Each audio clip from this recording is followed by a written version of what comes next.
Welcome to the first Digging Up Positivity of 2023. Of course, we start off with a whole bunch of charities, animation news, and our guest of this month is a staple from the virtual furry scene, Biogodz. We will discuss new projects and how he got into the wonderful world of virtual reality. But first things first, let's hop into the charities. Last month in the Furry Charity Index we listed Furnal Equinox amounts raised as $337.50.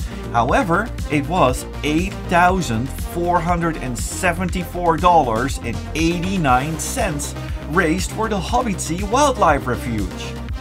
And now we are entering 2023 with no less than 4 furry events with charities attached to them. In the US we had Paint the Desert FurCon, where 1,047 attendees raised $12,260.69 for the Phoenix Herpetology Sanctuary. We have a liftoff. And I thought it was a small step for man and a giant leap for furkind. And in Germany we had Furvester, where they raised $7,431 for the Action Fish Otter Shoot. Chili dog! What? And back in the US, our friendly bluebird Adler the Eagle and his friends raised $15,425 for Give Kids the World during their annual tradition, Flappy New Year. And on the East Coast in the US, 725 furries came together with New Year Furball and raised $1,108.17 for the National Queer and Trans Therapist of Color Network. And that was just the weekend. During January, I ran into the following charities. At the other end, deep into January, they could not get enough of Christmas. Relay and his friends raised $321 during the Christchurch Christmas Snow Parade. Even raccoons are prone to have broken computers. And luckily the Fandom was ever so happy to raise $1,138.17 to aid Star Raccoon in getting a new machine that was so direly needed. And in Seattle, 2,151 noses raised $16,549.40 for the Survey Wildlife during the 5th edition of Anthro Northwest. And in Ireland, a small but ever so devoted and awesome group of furs raised $868.39 for Meals on Wheels during FNNY, a yearly event set up by the Irish furries. Meanwhile, in the Netherlands, the ever so adorable and blue Dutch angel dragon Aoi raised $511.18 for Kleenie Clowns. And last but certainly not least, we have the US Premier Furry Convention on the West Coast, Further Confusion, where they raised $17,479 for Mudville. But with all these charities, those are not the only numbers floating around in the fandom. Where we have Fur Science amongst others, we have Charleston Rats, who is working on facts about the furry fandom. Lately things have been a bit silent, but he will be real soon reviving this very interesting series with a new episode, Facts about Fursuits and Fursuiting, based on the 623 responses he had on his own survey. His video is due on March 1st. And with all these good initiatives within the fandom, it is very good to recognize those behind them. Which brings me to the 5th annual Good Furry Award, which is being held yearly by Grubs Grizzly. And the nominations for this year are open on the website askpapabear.com. Amongst the already nominated contestants are Brett Chise, known for her role as a vaccine researcher and her ongoing effort to provide information online and about these topics. You can still submit your submissions until March 31st. Which Which brings us to the Ursa Major Awards, which has a bit of a broader focus and categories. They are a long-running award ceremony dating back to 2001, a staple of the furry fandom. You can submit your entries until February 11th. Life on Laurasia is hard. It's even worse for a terrible claw like me.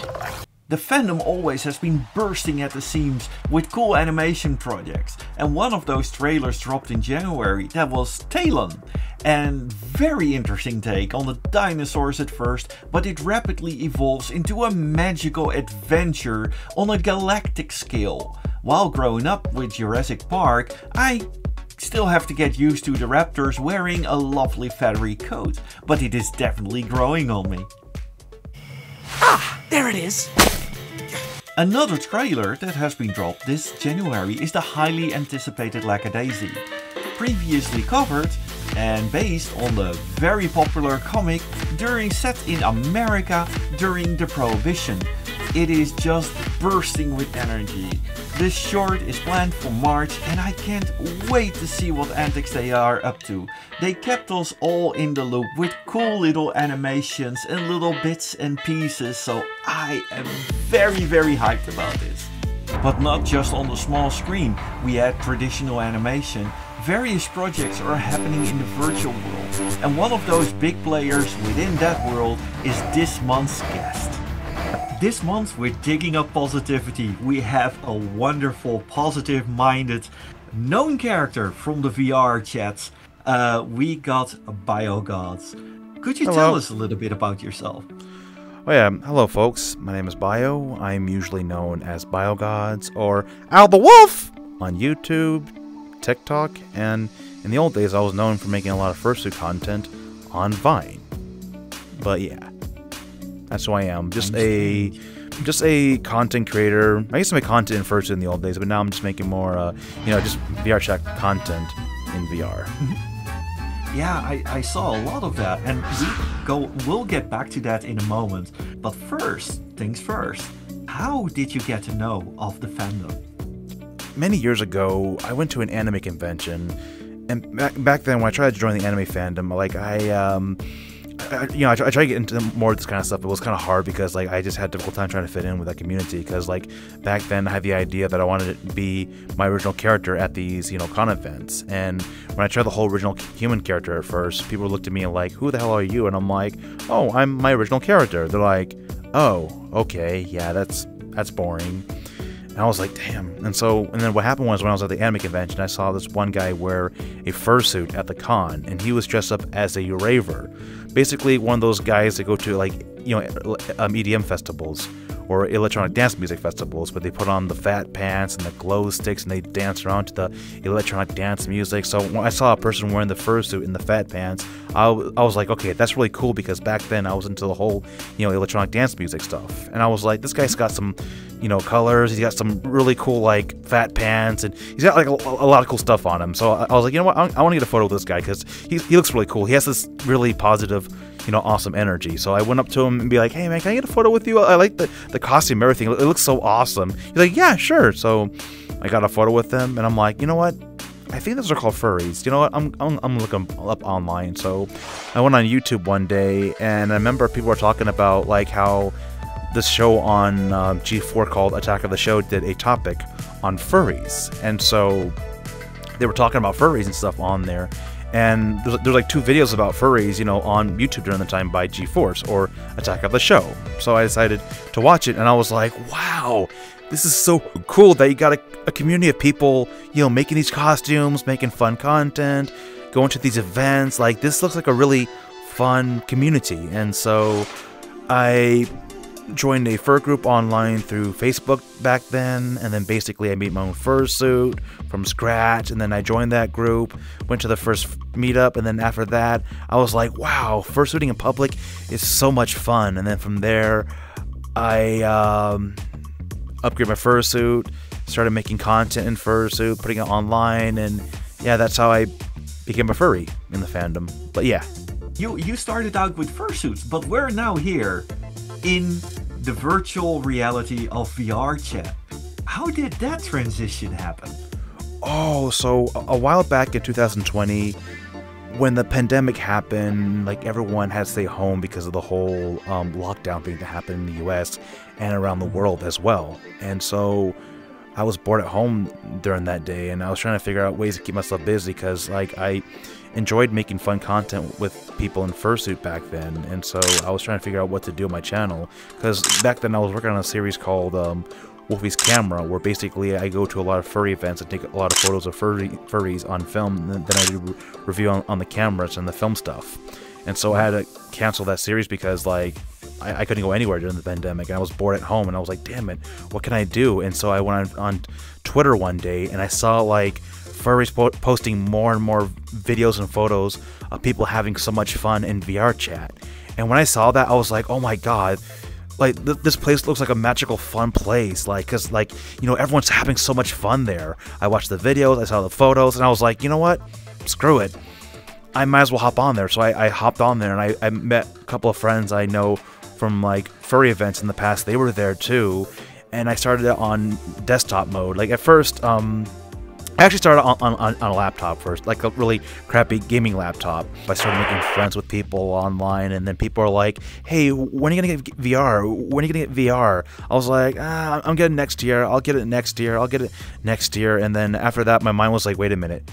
If you wait until next year, the pandemic will be over. You got to get it now because, like, you know, you don't want to miss out all the fun opportunities in VR chat. So I made the purchase of the Valve Index controller and finally got it. And then after that, I talked to my friends about it. They helped me with the whole, like, using some wire converter on my laptop. Like, I had, like, a bad graphics card on my laptop during that time, so it made the game a little blurry for me in VR during that time. And I was like, okay, I got to upgrade to a gaming tower PC. So I talked to a friend of mine, and he was like an expert at putting computers together and stuff, and he helped me make a really good production style PC that's meant for VR and production work.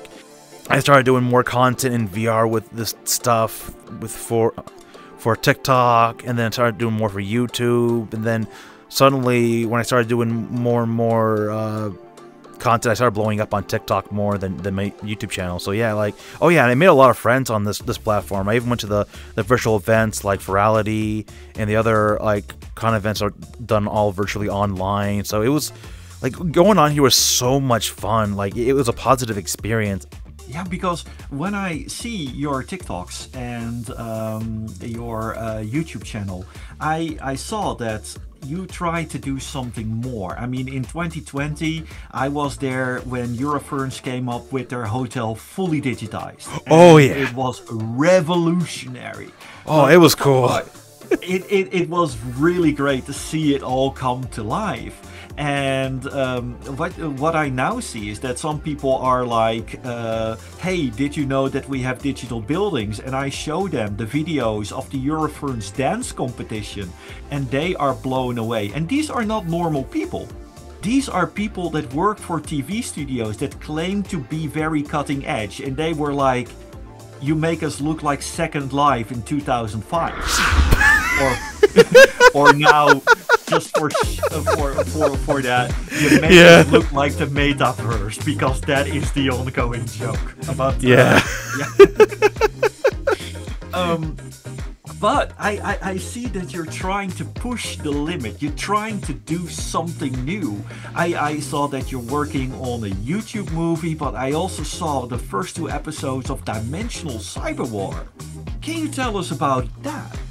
Oh yeah, this is a really special series that a group of friends and I are actually working on right now in production. Like we got the first episode out on TikTok with part 1, part 2. On YouTube, there's gonna be like a full version of it. Basically, like episode 1. Basically, it's part 1, part 2, just slammed together. It'll be on YouTube soon. But yeah, about the series, this originally started out as a fun project at first, because like me and my friends were working on a really cool action-packed skit in this one hover surfboard world.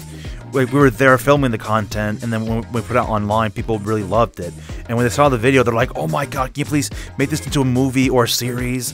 And I was like, let me see, maybe, like, when I saw that, people, and then basically they gave me a spark of inspiration to make, you know, movie style content. And then after that, my friends are like, dude, can we make this into a movie or a series? Because I really enjoyed, you know, working on this with you. It was so much fun. Like, oh my god, I really enjoyed this.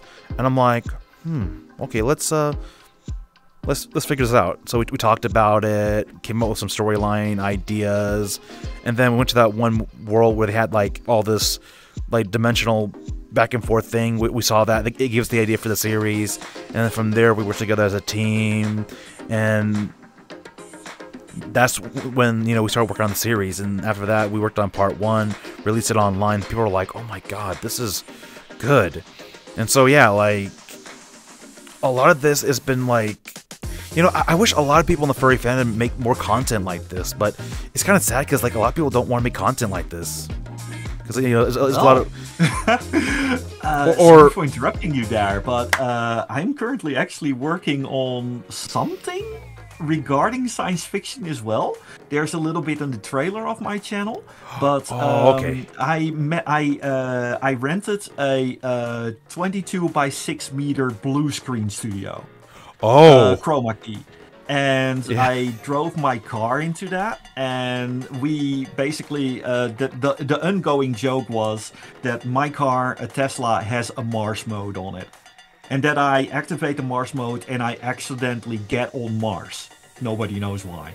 And I'm trying to get the thing to charge, and of course, hilarity ensues. So about Dimensional Cyber Wars, like, yeah, me and my friends decided to work together on this one. We put the first episode online. People liked it. They're like, okay, I can see potential in this. And then after that, like, we started brainstorming more ideas, and we actually started going to one of those meeting worlds in VR chat. You know, started working there, and then more ideas come in, story ideas. Like, it was just like the storytelling, the characters, and then we got more and more people that actually want to help us out with the project. Like, it's actually been a dream come true, because this is something I've wanted to do for a long time. I mean, hell, I even wanted to work for the film industry many years ago, but decided not to go, you know, because it was hard to get into. But working with people in the furry fandom is like a dream come true. It's so much fun, but I love how we're just working together as a team, just making something unique and special, you know, for the viewers out there online. This synergy that you're talking about, that is one of the reasons why I love to work with Furs. Also, they are so incredibly motivated. Oh yeah. Inspiring, just. Yeah, that's so great. Do you have any recommendations for people who just got into fandom? Okay, when you get into fandom, just pretty much enjoy it. Like, look around and see what you can do, you know?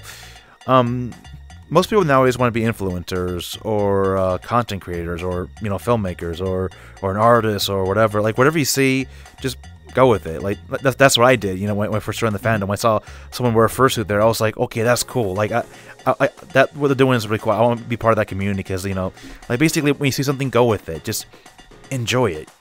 Take pride in it. Have so much fun, and basically enjoy it. You know? Yeah. Just go out and see what happens. And yeah, when you are being positive, you inspire other people and you attract other positive people. Oh yeah, that is one of the things that I always try to. It's not always the easiest road, but it is definitely the one with the best results in the end. Oh yeah. And with that, I would like to thank you so much for taking your time out of your busy schedule. And I hope we'll see each other again soon. Okay. And thank you very much for being with us on Digging on Positivity. Hey, no problem. Like, I always like talking to people in the fandom. It's something I enjoy doing, you know? And with this, we arrived at the very end of the first episode of the 6th season of Digging on Positivity. I, for one, am really looking forward to what this year may bring. Besides this monthly show, I stream every Monday at 8 PM Central European Time on Twitch. Drop by and vibe with us on some art and chill beats. If you want to support this channel, do check out my artwork, the store, or drop a coin at my Subscribe Star or Patreon like these amazing critters: Cosmic with a K, Els Dekkers, Valcaneo, Hanzana, Ishnula, Kitako, Manic, Tendrew McNally, Taros, and Score Chaser. The next episode will be held on February 25th, and I'm looking forward to see you there. And remember, I love you all, stay awesome, and all the hugs.